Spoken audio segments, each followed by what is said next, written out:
đọp nữa tính à mùi rồi mùi vậy mùi là mùi mùi là vì mẹ mùi giá mùi ra giá ra bà vì mùi là vì pi click rau pi nâng rau chấm nuốn cứ miền ở so rau bà pi mốc pi cào vậy nâng ở miền ở so rau thì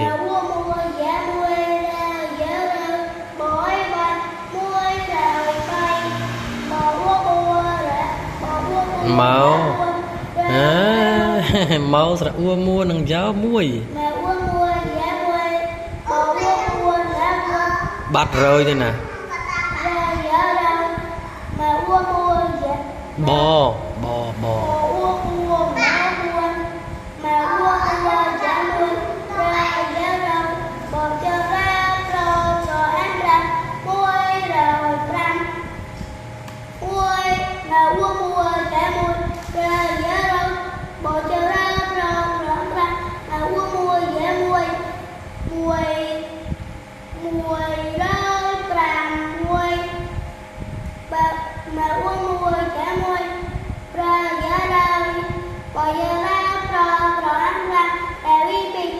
pi nâng rau pi plick ở so rau muối rau nè con này ăn bạc cọp hỏng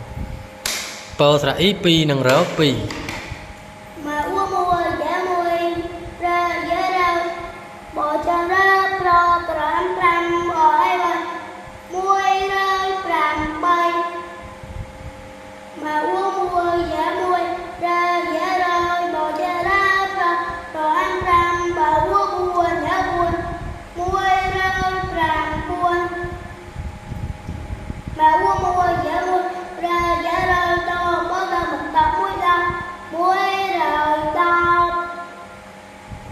này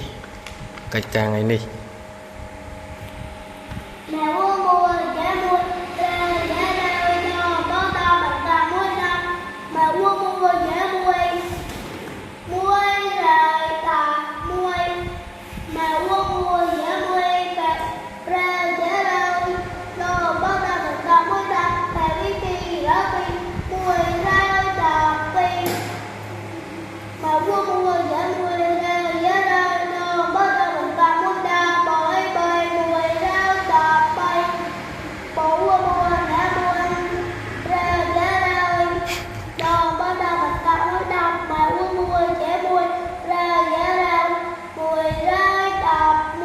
đập búa này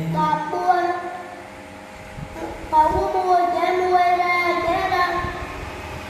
còn bắt đầu tập mua ra và chơi ra sau rồi anh đặt mùi ra